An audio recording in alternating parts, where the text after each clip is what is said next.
to AI Revolution Digest, where businesses get smarter. I'm Jesslyn. And I'm Elias. Together, we show you how AI drives real results. And because the future isn't waiting, let's dive right in.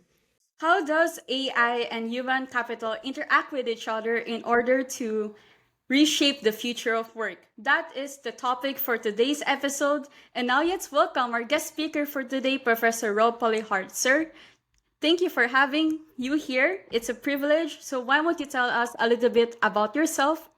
Who are you and what you do? Okay, thank you. Yeah, thank you for the opportunity to contribute to this very important and timely discussion. Um, my name is Rob Ployhart. I have my PhD in industrial organizational psychology, and most of the last 25 or so years, I've spent my time research and consulting in the space of talent. So that's primarily talent acquisition, selection, recruitment, things like that, as well as performance management, developing HR practices and that are intended to reduce turnover and increase engagement. So really, if it touches talent, it's something that I have tended to be involved with research, as well as some of the technology parts of it as well. My official titles here at University of South Carolina are the Carolina Distinguished Professor and Bank of America Professor of Business Administration. So, what inspired you in this field? And how do you see AI reshaping the field you've dedicated so much of your career in? Yeah, that was a good question. So I got interested in this area mostly because I felt that human resources could be done a lot better than the way that I had experienced them, primarily on the hiring side, and just some very positive and some very negative experiences with recruiting and hiring, onboarding, and things like that, where you go through them, especially the negative ones, and you think, wow, that was really poorly done. There's got to be a better way than what I just experienced. And really for me it was the graduate admissions process, which I thought was lacked information, lacked clarity, was very confusing, was way too complicated. And then you'd submit all this stuff, and then you may or may not ever hear back from anybody. And I just thought that was a really poorly run overall system. So that's what got me into it. And then from there, it just kind of spiraled into understanding how um, as organizations, we can best acquire, develop, and retain talent to not only be responsive to the workers, but also to accomplish the organization's goals. So trying to balance that tension. Where I think the field is changing very rapidly is in the space of artificial intelligence, or AI. And I think what makes that both exciting and scary is we don't know where that future is going to go. There's been, at least in the course of my life, at least a couple of major technological innovations that have happened in the space of human resources, and maybe more specifically in the space of talent acquisition. Early on, computers became more prevalent. We moved away from paper and pencil testing of applicants to putting all that information on computers. And from computers came the internet, and from the internet came mobile devices. So we've gone through at least 3 of these iterations in my lifetime. And in each one of them, they mostly focused on making the process faster, more accurate, maybe more inclusive. But I think those prior innovations pale in comparison to what AI has the opportunity to contribute. And so I say all of that because one thing we could do is say, well, we could look to see how the technology impacted HR in the past, and then we can predict what it's gonna do to us in the future. I don't think that's something we can easily predict with AI. It is such a different technology. The fact that it's generative, the fact that it's at our fingertips and so much faster maybe than our other options, that I think it has the potential to be just disruptive on a global scale. But I think the key is that going to be a disruption that's positive or negative? And the problem, really the challenge with AI right now, is that it has a lot of things it may potentially be able to do. I don't think we have a lot of use cases to show that it can do those things, and even fewer use cases that show whether it can be done in a way that's ethically and legally Mhm. appropriate, that it's responsible. that we know what the consequences of it are. So I think what that means then is that organizations try to figure out what they should do. There's certain areas where I think AI makes sense to try to apply and experiment, and certain areas where I think they should just stay away from it for now. And considering all that, we were wondering which significant skill gaps HR and business leader should prioritize to further improve their workforce in a world where AI is becoming increasingly arrives increasingly in our world. Yeah, I think there's two major skill sets that are going to be required moving forward. One of them is how to work with AI, so how to use the technology. And I think that's actually fairly simple and straightforward. It's like learning a new software package. Maybe it has, not maybe, it does have more sophistication to it. It does have much more capability, but still, it's how you interface with the software to get the solutions that you're looking for. So that's one skill set. I think that's low-hanging fruit. That's pretty easy. The other skill set is going to be much more difficult, and that's how you leverage the power of AI to make decisions and message and influence decision makers with that data. So that requires a skill set of being able to build from AI as a platform and take that information and knowledge to drive business related decisions. So that's probably going to require you to be able to communicate with more different kinds of people with more different kinds of expertise. As HR leaders, I think one of the main things they're going to have to develop a capability around is how you interact with IT people, AI experts, the technology people. I think the solutions that we'll probably see in the HR space are going to be a blend of human resources and AI. And therefore, it's not going to be an HR thing. It's not going to be an AI thing. It's going to be a blend of those. And so HR people are going to have to learn how to communicate and work well with people who are very technically focused. And likewise, AI people are going to have to be trained in how you work with people that have different skill sets that relate to more mainstream organizational functions like human resources. That's where I think the biggest challenge moving forward is going to be around skills. I want to go back to your point last time where you said that there's some areas of HR that we should not touch AI on. Can you share us what areas of HR would that be and why? Yeah, so I think anything that involves a very serious consequential employment decision is probably a place where you should not maybe adopt the most cutting edge AI technology.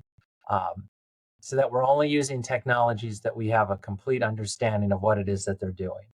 So in my mind, those are decisions that relate to hiring and decisions that relate to firing.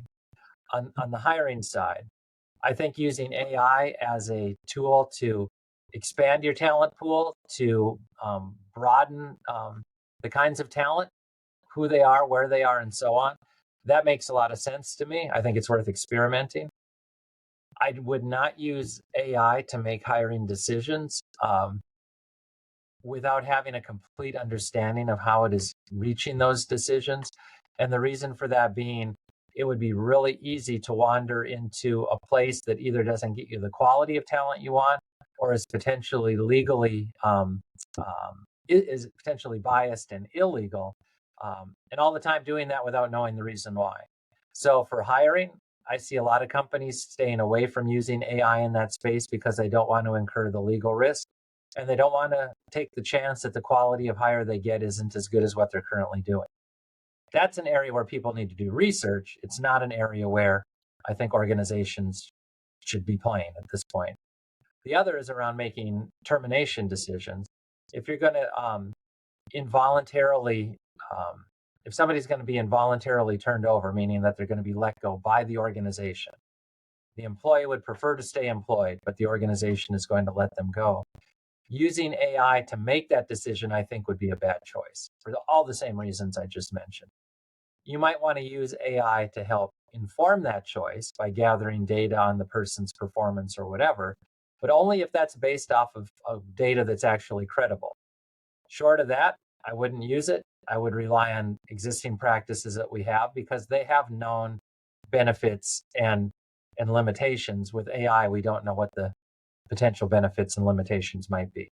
So I think experimenting with it is a good thing, but I would not make hiring decisions or termination decisions based solely off of AI. Okay. So we don't have a lot of time left, but one last question before, because after we have a little game to end up our conversation. But I was wondering, how can business students entering the job market better align their skills to meet these evolving needs? Yeah, and so I think if we look at AI as something that's going to just become more ingrained in basic business processes, probably continually into the near future. Like I can't envision a situation where it's going to slow down. Maybe there's a point where it gets saturated, but I don't know where that point is. So for business students that are graduating, what are the best things you can do? First of all, it's trying to take advantage of the opportunities you may have in college now to learn about AI, just the technology, the platform, what it does. Like we talk about AI like it's one thing, but it's actually a whole bunch of different technologies, platforms, generative, non-generative, like take your pick. Just a basic fluency in the technology is a good starting point. The second is to try to develop those skills that are going to allow you to work well with people that have those capabilities. I think is going to be very important. Things we've already talked about both of those. So the third thing then is to understand that as a business school student, it's the kinds of jobs that you're going into that are the most susceptible to being lost or changed by AI.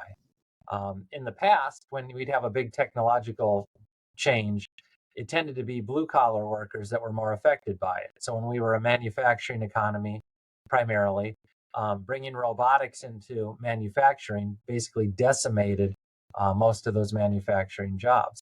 White collar jobs tended to be less affected.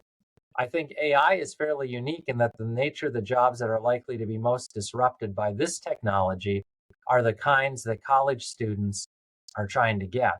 And so maybe for the first time in modern history, maybe in history, those managerial, executive level, professional jobs are likely to be the ones most impacted. And that's something that's quite a bit different. And I don't know where that future goes, but as a student, realizing that your jobs are the ones most likely to be disrupted hopefully helps you think and plan ahead as to how to best prepare yourself to pivot into different occupations and jobs as the world changes very quickly. Thank you so much. So before we end, we're gonna play a game. It's called Rapid Fire. We're gonna answer a lot of questions under 1 minute. So I have all the questions here. So Elias, All with right. a timer, just tell me when you're ready. Then we're Yeah. gonna time for 1 minute. Okay, I'm ready. Yes. I'm ready. Okay. Whenever you start, I'll start. If you can eat only one food for the rest of your life, what would it be? Pizza. Okay. What animal best represents your personality? Cat. Coffee or tea? Coffee. If you could instantly become an expert in one skill, what would it be? Predicting the future. That's amazing. What's your favorite movie quote? Boy, that one's tough. It's from Dumb and Dumber, and at the end of the movie, he says, she tells him there's only a 1 in a million chance of it working out, and he goes, "So you're telling me there's a chance?" Pizza. Oh, pineapple on pizza. Yay or nay? Is that a good thing? Nah. What's your dream travel destination? Actually, it's my house. Going home. That's where everything is Okay. that I want. If you had a time machine, would you go to the past or to the future? The future. Which fictional Okay, character? time's up. Oh no, that's okay. That's that's the end. Thank you everyone for listening. Thank you, Professor, for being here. So before we end, where can people reach out to you? Is there something you want to promote? Yeah, I mean, if they're interested in the topic or whatnot, definitely check out what we're doing in the management department at the Darla Moore School of Business that you can find online. And then if you have a specific question, my email can be found online pretty easily. don't share this last name with many other people. So if you just Google it, you'll find me pretty quickly, and happy to talk about it. Yes, thank you. And for our listeners, thank you for being here and see you on our next episode. Bye.